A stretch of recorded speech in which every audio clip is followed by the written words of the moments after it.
dire doucement pour que tu puisses soit l'écrire ou l'enregistrer. Discerner pour s'accorder et agir. Discerner pour s'accorder, ok, et agir avec puissance.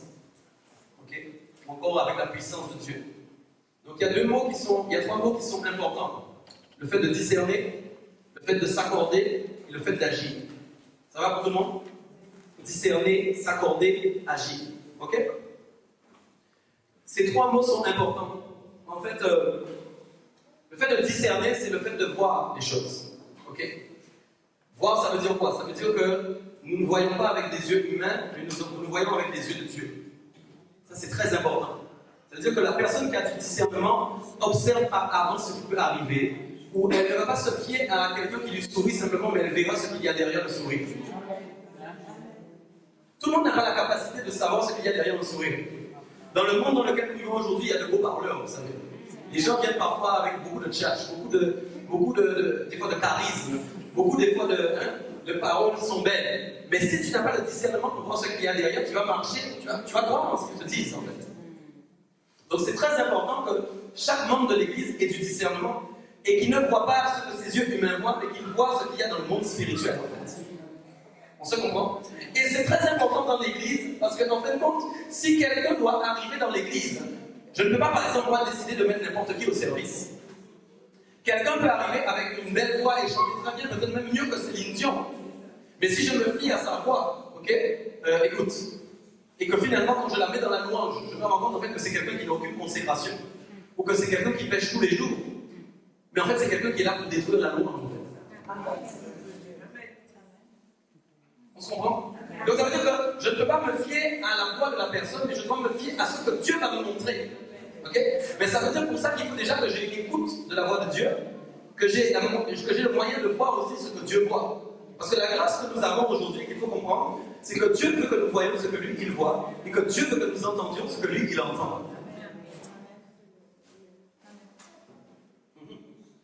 Nous avons des témoignages bibliques, et je parle de ça, notamment je crois avec Élie, qui au moment même où le roi était en train de parler, il recevait en direct ce qui se disait dans sa chambre. C'est-à-dire que Dieu a une capacité que peut-être tu es enfermé avec quelqu'un en train de parler sur le dos d'une sœur, mais que la sœur est en train de savoir en direct ce que tu es en train de dire sur son dos. Ça fait mal, ça. Simplement parce qu'il faut que vous compreniez ce que vous avez reçu. Je crois que parfois vous ne compreniez pas encore réellement ce que vous avez en vous, en fait. Celui qu'on appelle le Saint-Esprit, il est puissant. C'est l'Esprit de Dieu. C'est-à-dire que c'est une partie de Dieu lui-même. Tu n'as pas reçu quelque chose d'anodin. Ça veut dire que les capacités qui sont en Dieu sont déposées en toi aussi. C'est-à-dire que l'oreille de Dieu qui entend ce qui se dit dans le secret, le même esprit qui est en toi, qui vient de Dieu, lui-même entend aussi ce qui se dit en secret. Et si Dieu a décidé de te le révéler, il te le révélera. C'est pourquoi je vous dis quelque chose. J'ai compris dans la dimension où nous voulons aller et rien de cacher. Parce que lorsque nous allons venir vous annoncer des choses, vous allez prendre peur. Je dis tout le temps à l'église, soyez vrais, n'essayez pas de faire des choses cachées. Parce que le jour où Dieu va les manifester, en fin de compte, vous allez avoir peur. Vous allez avoir honte. Peut-être même vous allez quitter l'église. Soyez vrais dans tout ce que vous faites. Donc j'ai dit, le thème de cette semaine, discerner pour s'accorder et agir avec puissance. Donc discerner, un mot qui veut dire voir. Okay? Et il y a plusieurs mots qui sont raccordés au mot discerner, notamment avec le mot intelligence. Parce que le discernement est lié aussi à une intelligence spirituelle. Je ne parle pas de l'intelligence qui est liée à quand tu fais 2 plus 2 égale 4, qui est liée à ton intelligence humaine. Mais je parle de l'intelligence qui est renouvelée par l'Esprit de Dieu. C'est-à-dire l'intelligence renouvelée qui s'accorde pour pouvoir comprendre des choses qui sont cachées, en fin de compte. D'accord? Celui qui est intelligent, c'est celui qui a appris à discerner, en fin de compte. Celui qui a reçu l'intelligence renouvelée, il a appris à discerner notamment le bien du mal. Okay? Il a appris à discerner des choses que d'autres ne vont pas comprendre. C'est pourquoi des fois, peut-être il y a des choses que toi tu vas voir, si tu vas trouver ces choses-là, tu vas trouver qu'elles sont mal. Mais il y a même personne à côté de toi qui n'a pas le même discernement que toi, ne va pas comprendre pourquoi tu trouves que c'est mal. C'est pas aujourd'hui, dans le monde chrétien, il y a une partie des chrétiens qui disent non, mais pourtant ils lisent dans la Bible, je te donne un exemple, ils lisent dans la Bible, oui, que la seule cause qui permet à un chrétien de divorcer, d'accord, aujourd'hui, je parle de mariage chrétien, c'est s'il y a une cause d'adultère, ok? Pourtant, tu entends que des fois, des chrétiens se sont mariés 3-4 fois. Quand tu leur prêches cette parole-là, ils te disent qu'ils ne peuvent pas comprendre que Dieu doit leur faire grâce. Mais c'est parce qu'ils manquent de discernement. Pourquoi? Parce que leur intelligence n'est pas renouvelée. Et pourquoi? Parce que le désir de leur cœur leur empêche d'avoir l'intelligence renouvelée. Parce que leur cœur veut autre chose que la volonté de Dieu. Ils lisent la Bible et ils prennent seulement ce qu'ils veulent. Et quand ils prennent ce qu'ils veulent, ça leur va. Mais dès qu'il y a un verset qui ne leur va plus, ils n'ont plus d'intelligence en fait. Mais en réalité, ils ne sont pas du tout intelligents. Avec Dieu, tu ne peux pas être un peu intelligent en Dieu et un peu intelligent dans l'homme. Que ton oui soit oui, que ton non soit non. Tu dois être bouillant ou froid, tu ne peux pas être tiède. Tu ne peux pas dire je prends une partie et je ne prends pas l'autre. Quand vous venez à l'église, dites-vous une chose, si vous venez pour une partie seulement des choses de Dieu, je te dis quelque chose, tu t'assois là pour rien. Tu es en train de perdre ton temps. Tu perds ton temps. Excuse-moi de te parler ainsi. Mais tu perds ton temps. Quand tu viens à l'église, c'est pour prendre toute la vérité. La Bible dit que Dieu est vérité. Ok? Comment pourrions-nous nous-mêmes, alors écoute bien, nous appelons le Seigneur le véritable. Okay? Nous disons que Jésus-Christ lui-même est la vérité. Okay? Mais comment nous alors nous disons que nous sommes des Christ incarnés? La Bible dit que nous avons été plantés en Christ. Jésus habite en nous. Et nous-mêmes, le même Jésus que nous disons qu'il est entièrement vérité, est-ce qu'il y a du mensonge en Jésus? Donc comment pourrions-nous dire que oui, nous avons accepté Jésus et pourtant nous voulons une partie de mensonge en nous? Parce que Jésus n'est pas en nous. Si Jésus est vérité, tu dois aussi devenir vérité. Et si tu deviens vérité, c'est que tu as accepté de prendre toute la vérité. Il y en a assez des menus et des morceaux choisis. Arrêtons d'être comme dans un fast-food avec Dieu. Les gens viennent à l'église et puis ils disent tiens, je veux ce menu-là. Ou bien je veux ce menu-là. Ce menu-là, je n'en veux pas. Ça, c'est une grosse hérésie, une grosse erreur. Tu perds ton temps. Tu perds ton temps. Quand tu as accepté Jésus-Christ, c'est parce que tu veux toute la vérité. Okay? Tu dis à Dieu de te parler de tout ce qui ne va pas dans ta vie. En fait. Tu veux discerner, c'est-à-dire avoir l'intelligence, la capacité de voir tous les points qui ne vont pas dans ta vie par rapport à ce que cette parole dit.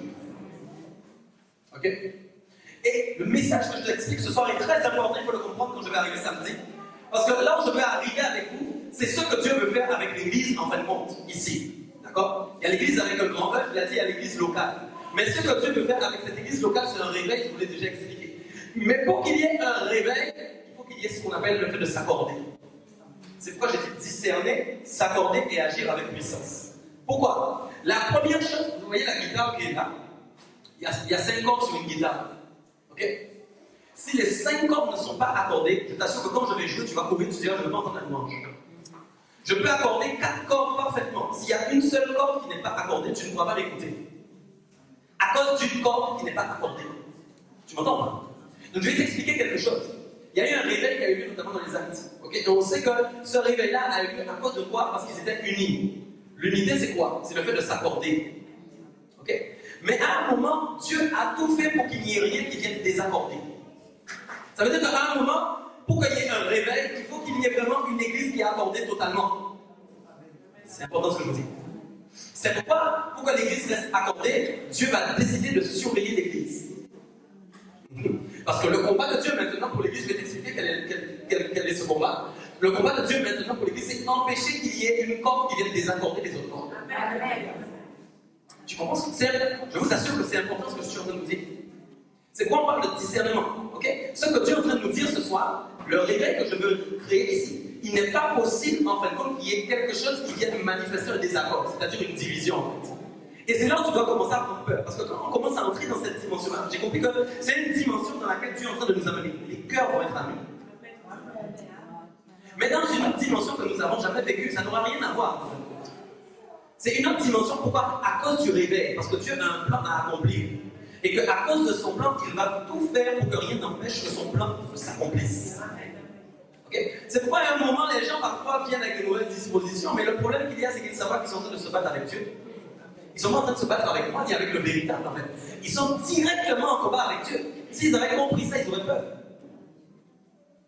On se comprend ce soir ou pas? Ok.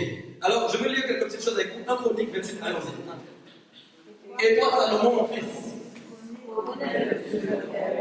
et serre-le d'un cœur dépouillé et d'une âme bien disposée. Car l'Éternel sonde tous les cœurs et pénètre tous les desseins et toutes les pensées. Si tu le cherches, il se laissera trouver à toi, mais si tu l'abandonnes, il te rejettera pour... Ok, j'ai une autre version qui dit, car l'Éternel regarde jusqu'au fond des cœurs, et il discerne toutes les intentions. Ok. Écoute-moi bien. Mais toi-même, tu dois avoir peur de Dieu. Tu es assise là, toi-même, tu dois trembler. La Bible dit que quand l'Éternel te regarde, il va au fond de ton cœur. D'abord en surface, il va au fond de ton cœur. Ok? Pourquoi il va au fond? Parce que c'est au fond qu'on trouve des choses cachées. À l'époque, les pirates cherchaient des trésors. D'accord? Il va au fond pour voir les choses cachées. Okay? Et il a dit derrière, en plus, non seulement il va au fond des cœurs, mais il va discerner toutes les intentions. Ça veut dire que quand Dieu t'observe chaque jour, il sait à chaque heure, à chaque minute, quelles sont tes intentions. Avant même que tu aies commis quelque chose. L'intention, c'est quoi? C'est quelque chose qui n'est pas encore réalisé. Dieu devance même ton intention. Et c'est pourquoi Dieu n'attend pas de ne pas être content envers nous, ou d'être content lorsque nous avons commis quelque chose. Non, à l'intention déjà, il porte déjà un regard sur ce que nous sommes en train de faire. L'intention même qui précède ce que nous allons faire. Okay? Mais ça, c'est important de comprendre quelque chose.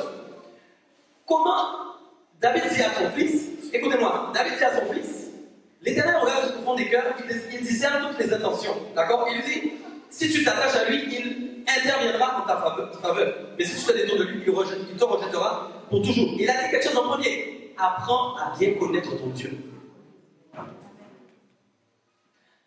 Tu peux dire quoi? Apprends à bien connaître ton Dieu. Voilà le problème que nous avons. Pour avoir du discernement, il faut apprendre à connaître Dieu d'abord. Voilà. Et parfois, nous n'allons pas apprendre à connaître Dieu réellement pour qui il est. Okay? Quand il a dit d'abord, tu dois apprendre à connaître Dieu comme moi j'ai connu Dieu. Parce que si tu vois tout ce que j'ai reçu de Dieu, c'est parce que moi j'ai cherché à connaître Dieu. Tu peux venir à l'église et ne pas chercher à connaître Dieu. Écoute-moi bien, c'est bien de venir écouter les enseignements. C'est bien de venir écouter l'adoration, de chanter et de louer le Seigneur. C'est super, ok? Mais il y a quelque chose de très important. Écoute bien ce que je te dis.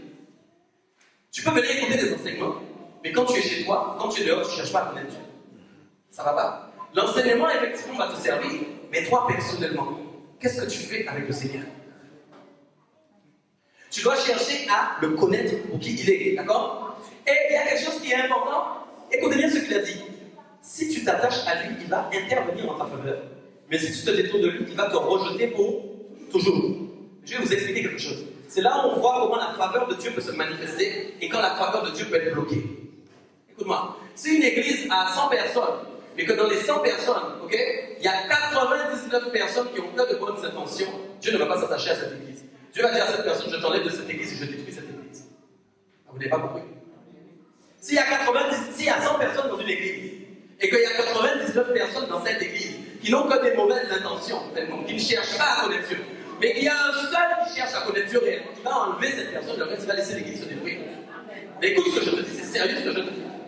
C'est sérieux. La Bible dit lui-même que c'est celui qui s'est attaché à l'Éternel, c'est envers cette personne que la faveur va arriver. C'est pourquoi nous ne pouvons pas faire n'importe quoi avec cette église. Est-ce que vous comprenez ça? Parce que nous savons que Dieu a un plan et que Dieu s'est attaché à nous, il le manifeste à travers les bénédictions, nous voyons ces bénédictions agir. Ça veut dire quoi? Nous devons veiller à ce qui se passe dans l'église. Tu peux être très bon aujourd'hui et très mauvais demain. Tu peux être très, très bon aujourd'hui, mais dimanche tu es très mauvais. Tu peux être la meilleure église que Dieu voit parmi les églises, elle est extraordinaire cette église, et le lendemain, Dieu ne te voit plus comme ça. Pourquoi? Parce que peut-être tu n'as pas veillé. Peut-être tu n'as pas fait attention à qui vit dans l'église. Peut-être tu as donné le micro trop vite à quelqu'un. Écoute ce que je te dis. C'est sérieux ce que je dis. On ne peut pas faire n'importe quoi avec l'œuvre de Dieu. Et nous ne pouvons pas nous fier à ce que les gens nous disent. Est-ce que je parle à quelqu'un?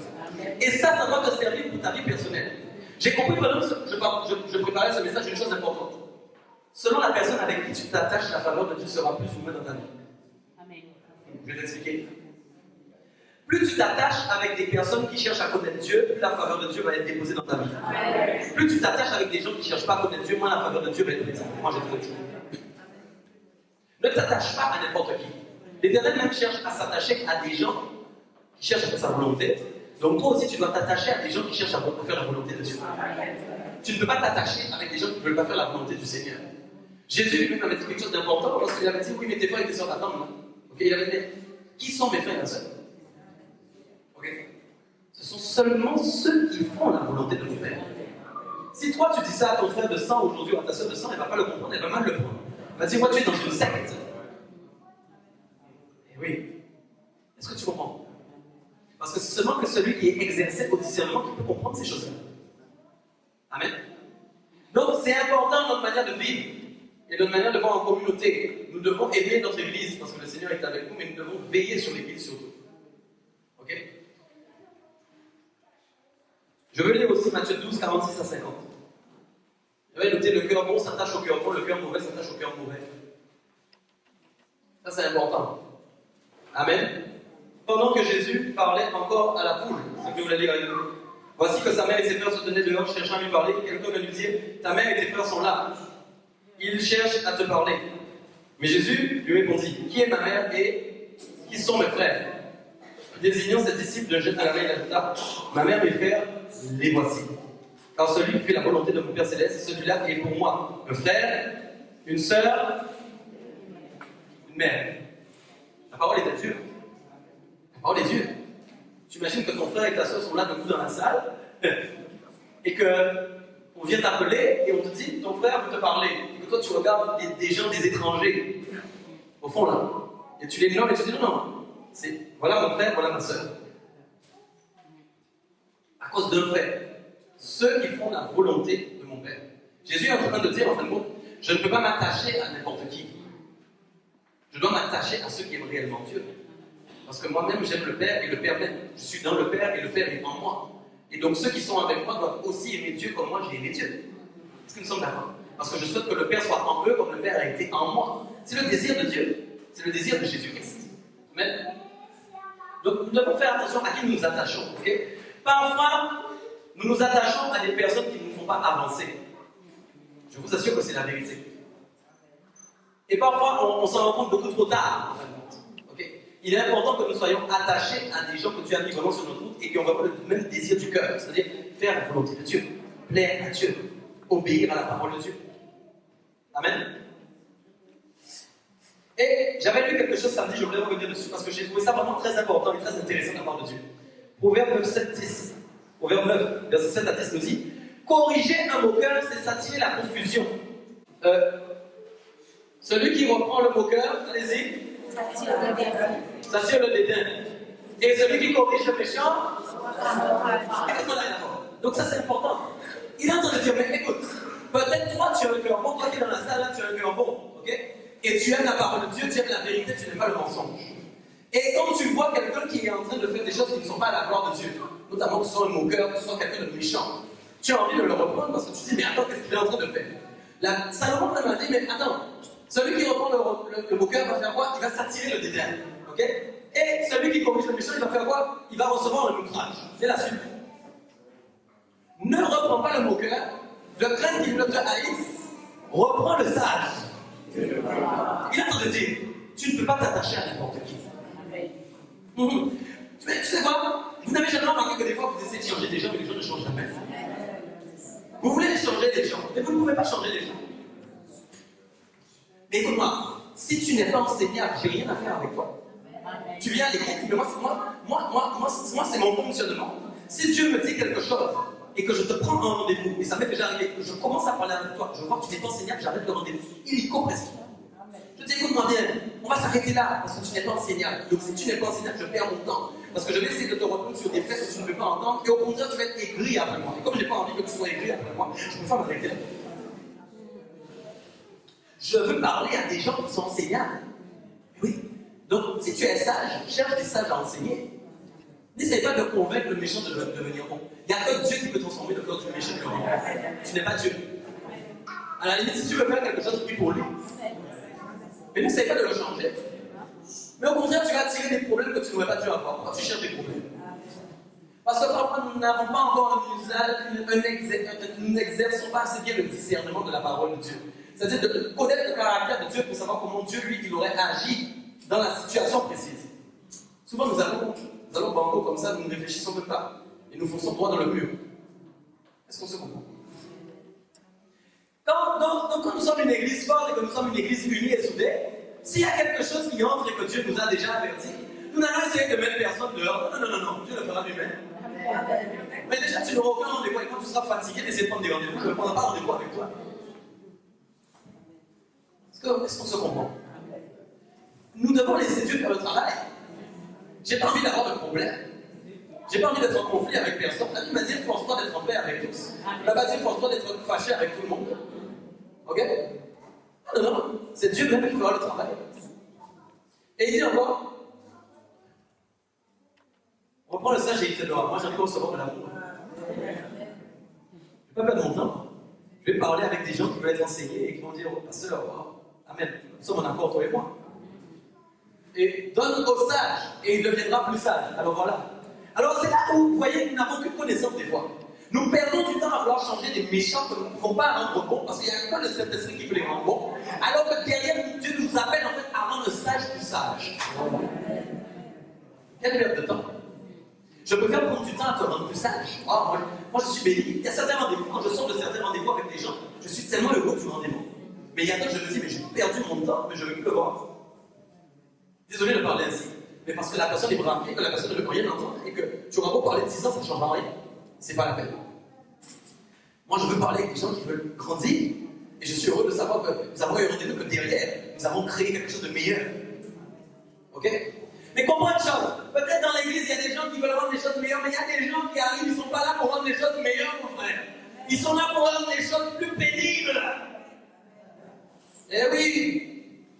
Il y a des gens quand ils viennent, c'est pas pour rendre les choses meilleures. Ils sont là pour rendre les choses pénibles. Ok? Les gens ils vont dire, mais ce pasteur-là, quand il prêche, il est méchant de dire ça. Parce que Jésus aime tout le monde. Ça, c'est la religion, c'est pas la parole de Dieu, ça. Quand Jésus allait prêcher certaines fois, il y avait des foules devant lui. Tous ceux qui n'avaient pas accepté, j'ai vu nulle part que Jésus est en train de courir avant les gens pour qu'ils se convertissent. Jésus fait sa route. Jésus fait sa route, mon Dieu. Est-ce qu'on se comprend? Arrêtons de rendre Jésus religieux. Arrêtons de rendre la Bible religieuse. Ça, c'est la religiosité. Un amour, en fait, qui est un amour émotionnel, terrien, humain, qui n'a rien à voir avec l'amour de Dieu. L'amour de Dieu, des fois, met les gens au pied du mur pour qu'ils puissent revenir. Lisez la parabole du fils prodigue, vous allez voir. Des fois, c'est ce qui est bon pour certaines personnes. Il faut qu'ils soient à terre pour enfin venir à Dieu. Il vaut mieux qu'ils soient à terre et que leur vie change totalement. Plutôt que d'essayer de faire une espèce d'amour qui est là, oui, oui, mais non, il faut l'aider, oui, oui. Mais écoute-moi, si tu veux pas être aidé, pourquoi tu veux l'aider? Alors, tu veux pas être aidé, moi je veux pas mon temps d'aider, mais tu es chaud, je ne suis plus là. Moi, j'aime les gens qui veulent être aidés. Et d'ailleurs, je vais vous dire quelque chose, quand vous allez chez le médecin, c'est bizarre, vous prenez les ordonnances, vous allez prendre des médicaments. Ça marche très bien. Alors pourquoi avec les pasteurs, ça ne fonctionne pas? Quand Dieu te donne ton ordonnance, tu l'achètes, tu la déchets, tu dis j'en veux pas. Tu ne donnes pas ta carte vitale. Mais quand Dieu te donne l'ordonnance, il faut que tu la prêtes l'ordonnance. Ça veut dire que c'est ce qui est bon pour toi. Nous pratiquons des choses dans le monde, nous ne voulons pas les pratiquer avec Dieu. Alors, il a dit oui, instruis le juste et augmente son savoir. Amen. Continue. Le commencement de la sagesse, c'est la crainte de. Ok. Et la science des saints. Ma version dit encore la clé de la sagesse, c'est de révérer l'Éternel. Et la science des saints, c'est le discernement. Ok? Je veux parler de ça. Ok? Regardez bien quelque chose. Le monde utilise la science pour créer, pour construire, pour inventer des choses. La science. C'est la science qui permet au monde de créer beaucoup de choses. Il y a des inventeurs, il y a des ingénieurs, il y a beaucoup de choses. Si le monde évolue comme il évolue jusqu'à aujourd'hui, les gars ils sortent un portable aujourd'hui, mais il y a déjà le prochain qui est prêt avant. Pendant que le dernier sort, le prochain est déjà prêt à sortir. Okay? En fait, c'est pas le dernier, c'est l'avant-dernier en fait. Okay? Donc la science, l'intelligence, okay, que Dieu a donnée à l'homme, quand il la développe, ils font des choses extraordinaires. Donc Dieu a donné cette science, okay? Mais nous, le Seigneur nous dit toute autre chose. Il va te dire que dans la version, la clé de la sagesse, on parle d'une clé. Okay? En général, quand on parle d'une clé, on parle d'une porte. Amen. Donc ça veut dire que la sagesse est démontrée dans ce passage comme étant une porte. Okay? Et une porte, c'est un passage, une entrée. Okay? Donc il dit la clé de la sagesse. Ça veut dire qu'il y a une clé pour aller dans la sagesse. Amen. Et il dit la clé c'est quoi? C'est de révérer l'Éternel. Okay. Révérer l'Éternel, ça veut dire quoi? Révérer l'Éternel, ça veut dire que nous vivons dans une attitude pour plaire à Dieu et pour discerner ce qui est bon et mauvais pour pouvoir faire la volonté de Dieu. Amen. Nous cherchons le bien, nous cherchons qu'est-ce qui est bien, nous cherchons qu'est-ce qui est mauvais. Nous voulons étudier qu'est-ce que le mal, nous voulons étudier ce que le bien. Okay? Pour avoir une attitude qui plaît à Dieu. Et d'ailleurs, il dit, et la science des saints, c'est le discernement. Okay? Écoute-moi bien, si je t'explique que la science, ça sert à construire, ça veut dire que si tu as du discernement, le seul moyen pour toi de pouvoir construire quelque chose, c'est avec le discernement que tu peux le faire. Je ne sais pas si c'est bon. Les hommes utilisent la science pour créer des choses. La Bible nous dit que la science des saints, c'est le discernement. Ça veut dire que le mode de science que Dieu utilise pour les chrétiens, pour construire, pour bâtir quelque chose, c'est le discernement, qui est lié en fin de compte à l'intelligence. Ce qui veut dire quoi en fin de compte? Tout ce que nous allons construire, nous devons le construire avec le discernement. Ok? Si nous n'avions pas de discernement pour construire cette église, peut-être nous l'aurions mal construite. À un moment, Dieu nous a donné un discernement. Il faut que les choses fassent temps. Non, mais comprends ce que je te dis. Il faut que nous mesurions pour savoir combien de chaises vont rentrer là. Tu comprends ce que je veux dire? Il faut que j'aille mesurer là pour voir s'il y aura assez de place. À un moment, Dieu nous donne une aide. Comprenez? C'est quoi? Nous discernons ce qui est bien et nous discernons ce qui est mal. Mais dans les choses spirituelles, c'est la même chose. Quand tu commences à entrer maintenant dans les choses spirituelles avec l'Église, le Seigneur va te donner du discernement pour voir ce que tu dois faire et ce que tu ne dois pas faire. Et pour votre vie personnelle même, vous devez être vraiment exercé à savoir qu'est-ce qui est bon et qu'est-ce qui est mal pour vos vies. Okay? C'est comme ça qu'on fonde, c'est comme ça qu'on bâtit. Amen? Amen? Comme ça aussi que tu sais qui est-ce que tu peux reprendre et qui est-ce que tu peux ne pas reprendre. Tout simplement. À qui tu peux parler, mais à qui tu ne peux pas parler. Amen? On va lire Hébreux 5, 11 à 14. Qui depuis longtemps deviez être des maîtres, vous avez encore besoin qu'on vous enseigne le premier mouvement des orages de Dieu. Vous en êtes venus à avoir besoin de lait et non d'une nourriture solide. Or, quiconque est au lait n'a pas l'expérience de la parole de justice, car il est enfant. Mais la nourriture solide est pour les hommes faits, pour ceux dont le jugement est exercé par l'usage à discerner ce qui est bien et ce qui est mal. Amen. Ok. La Bible dit que ils avaient parlé, les disciples avaient parlé, nous avons beaucoup à dire là-dessus. Et des choses difficiles à expliquer. Pourquoi? Tu sais, quand nous disons à quelqu'un, ce que je vais t'expliquer, c'est difficile. Parce que nous pensons probablement que la personne va avoir du mal à comprendre ce que nous allons dire. Amen.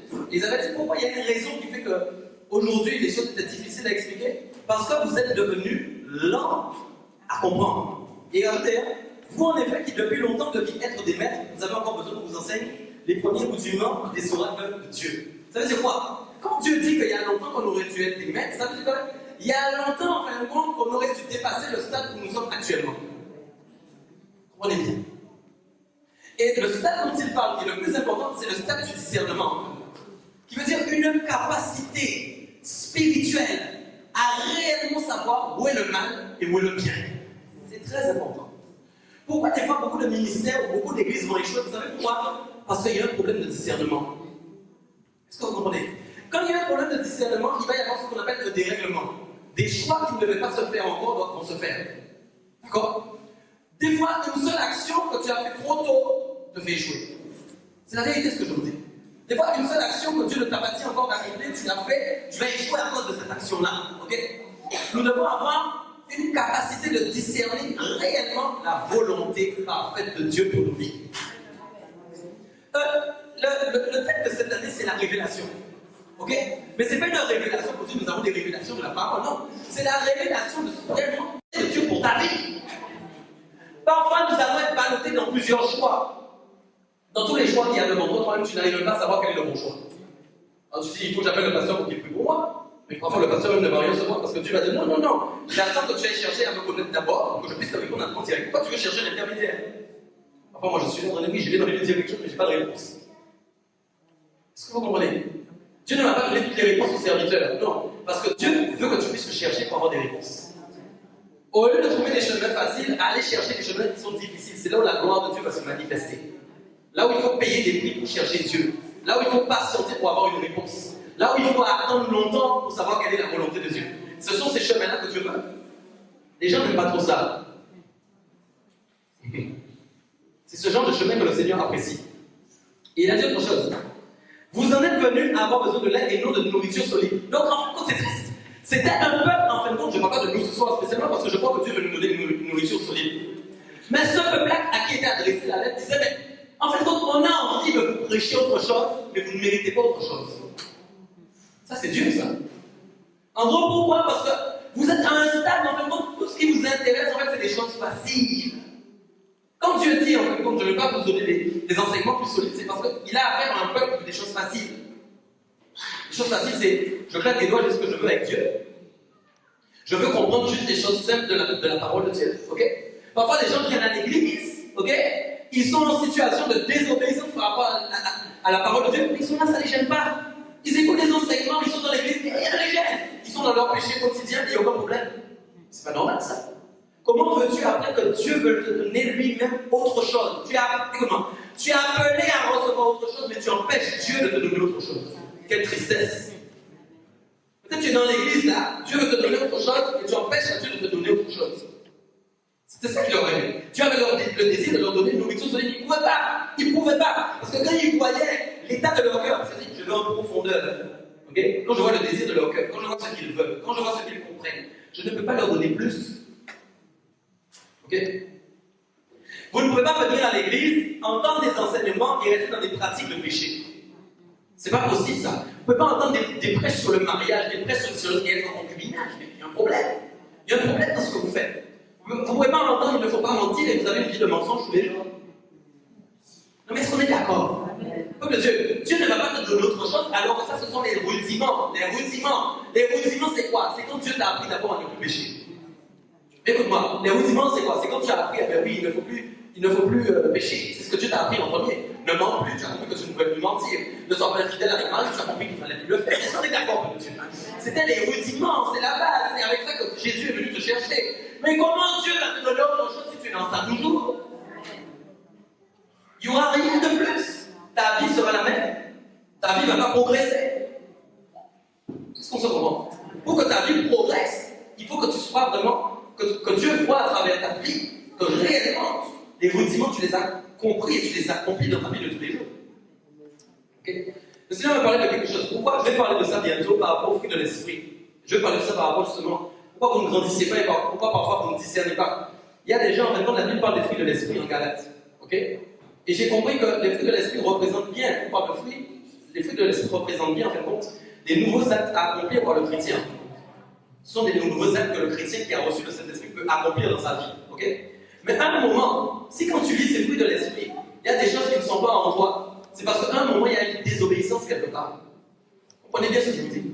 Analysez vos vies et regardez où est la désobéissance. Il y a quelque part où vous désobéissez. Parce que ce n'est pas possible que le Seigneur empêche au Saint-Esprit d'agir dans vos vies et de permettre que vous accomplissiez les fruits de l'Esprit. Non, ça c'est pas possible. Est-ce qu'on est d'accord? Le Saint-Esprit qui vit en toi, il veut t'amener à accomplir les fruits de l'Esprit.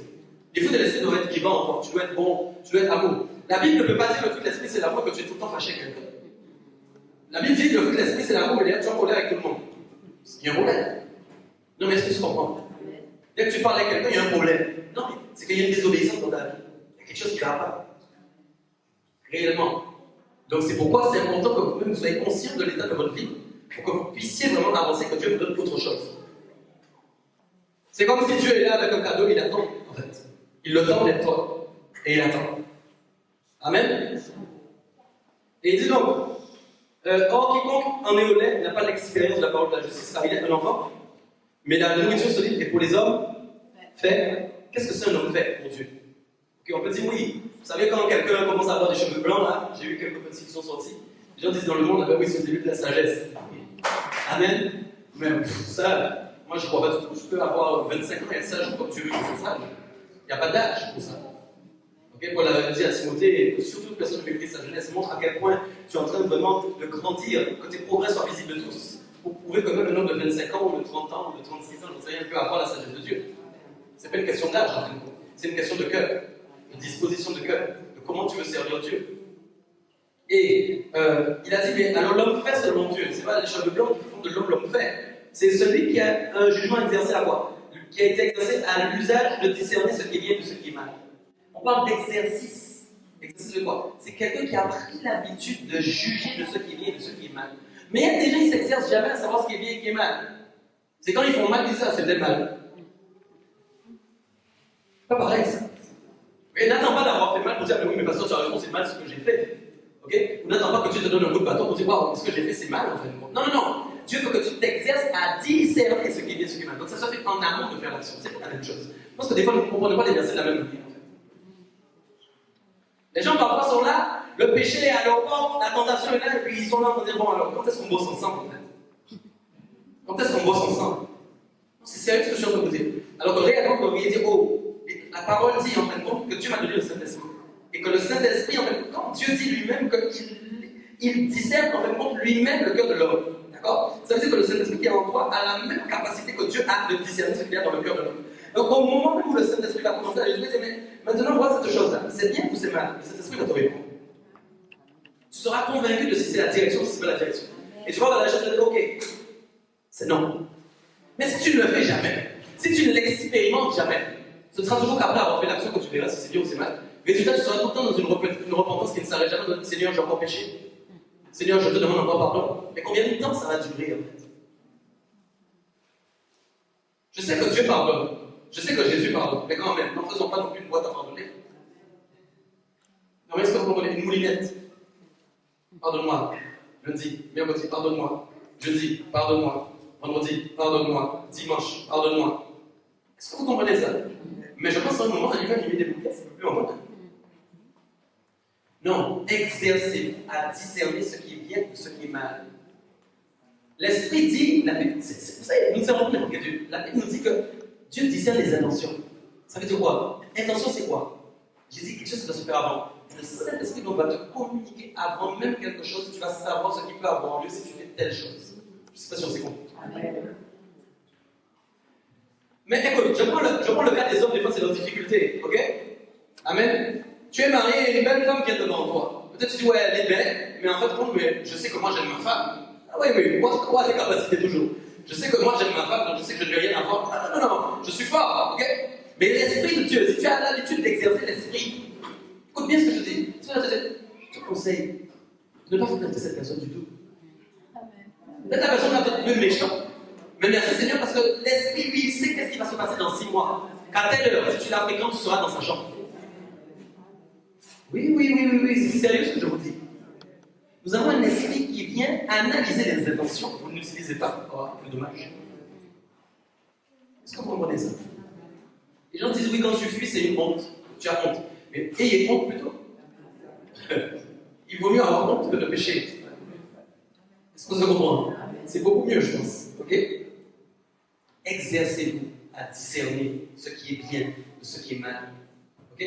Ne croyez pas, soyez dans une autre dimension spirituelle. Ne croyez pas qu'on discerne ce qui est bien et qui est mal, qu'on a découvert que c'est mal ou que c'est bien. C'est pas ça être spirituel. Je ne sais pas si on s'est compris ce soir. N'attendez pas le moment de juger. Ah, oui, je me rends compte que c'est mal, je ne le referai plus. Mais ça, c'est encore les dimensions de bébé, ça. C'est encore les dimensions de bébé qui sont fondamentales. C'est ça le bébé. Le bébé, il va cogner sa tête une fois pour comprendre que lorsqu'il a eu un petit choc sur le front, il n'ira plus faire ça. Mais c'est ça, non? Nous sommes d'accord? C'est ça la dimension des bébés. À chaque fois qu'ils font une erreur, ils enregistrent. Waouh, si je fais ça, je vais le coup encore, je ne vais plus le faire. Ça, c'est la dimension du bébé. Mais la dimension de celui qui est dans la dimension de l'homme fait. Non. Avant le coup, il sait que ça va faire un coup qui va lui donner. C'est pas la même dimension. C'est pas la même chose que je prends le coup, je comprends, mais non, je sais que ça va me donner le coup, je sais que j'aurai mal. C'est pas la même dimension. Dis, je veux m'exercer. Mais ne pars pas en sortant de l'ordre et oublier ça déjà et tu vas te faire un gros de deux ronfler dessus. C'est le ronflement qui pense à ça. Ok? Non, quand tu rentres chez toi, tu repenses à ce que le pasteur t'a dit. Tu dis, wow, je vais prier, tu mets tes genoux à terre, et tu dis, je veux vraiment qu'on aille dans une autre dimension. Ok, d'accord? Je veux que tu rentres à terre, tu mets tes genoux par terre, tu dis, Seigneur, le pasteur a prêché sur ça ce soir. Donne-moi du discernement, permets-moi de m'exercer à discerner ce qui est bien et mal. Avant d'agir, regarde les choses et dis, ok, Saint-Esprit, qu'est-ce que tu en penses? S'il te plaît, fais. Vous devriez être organisé des grands amens pour ça, oui, je veux. Ok? Pas attendre que je dise de dire amen pour le dire. Ça doit être le désir de votre cœur. Amen, ça veut dire oui, je suis d'accord. Ok? Regardez les choses et dites, ok, voilà, je veux savoir, Saint-Esprit, qu'est-ce que tu veux? Ok? Qu'est-ce que tu veux, Saint-Esprit? Exercez-vous à ça. Amen. Il y a Osée qui avait dit, connaissons, cherchons à connaître l'Éternel. Connaissons, cherchons à connaître l'Éternel. C'est la condition requise pour pouvoir obtenir du discernement. Vous pensez que vous cherchez vraiment à connaître l'Éternel? Ça, c'est une vraie question. C'est pas parce qu'on vient à l'église que c'est une preuve qu'on cherche à connaître l'Éternel. Je dis, ça n'a rien à voir. Ça n'a strictement rien à voir. Votre intimité, votre relation avec Dieu. Intimité, relation avec Dieu. Je veux le connaître. Je veux connaître son caractère. Je veux savoir qui il est. Je veux savoir ce qu'il attend de moi. Ok? Amen. Il y avait David qui avait rajouté aussi de l'adorer en plus de le connaître. David avait dit d'apprendre à le connaître, mais David avait dit aussi de l'adorer. Je veux que vous compreniez quelque chose. L'adoration, c'est un moyen pour vous d'entrer dans la présence de Dieu et de connaître Dieu. N'attendez pas de pratiquer l'adoration seulement à l'église. Adorez chez vous. L'adoration, c'est le moyen d'amener la présence de Dieu là où vous êtes. Est-ce qu'on se comprend? Je ne parle pas du Saint-Esprit. Je parle de l'onction de Dieu. Je parle de la présence de Dieu. C'est-à-dire que l'Esprit, lui, il vient en vous. Après, il y a ce qu'on appelle la présence de Dieu. Adorez chez vous. Appelez, invoquez la présence de Dieu. Ok? De manière à ce que la présence de Dieu vienne s'installer là où vous êtes. Et vous allez voir, quand la présence de Dieu va venir sur vous, vous allez commencer à apprendre à connaître Dieu. Parce que Dieu va vous parler. Vous devez expérimenter tout ça. Ok. Amen, on va se lever. Dieu a dit, Jean avait dit, Dieu est esprit, il faut que ceux qui l'adorent l'adorent en esprit. Et en vérité, dans Jean 4:24, ok, c'est la vérité. Il faut que ceux qui l'adorent l'adorent en esprit et en vérité. Comment quelqu'un peut adorer Dieu en esprit s'il n'a pas encore réussi à comprendre Dieu et esprit? Je vais te le redire. Comment tu peux arriver à adorer Dieu en esprit et en vérité si tu n'as pas encore compris que Dieu est esprit? Qu'est-ce que ça veut dire Dieu est esprit? Dieu est esprit. Il n'est pas comme toi, il n'est pas comme moi. Ses pensées ne sont pas comme tes pensées. Amen.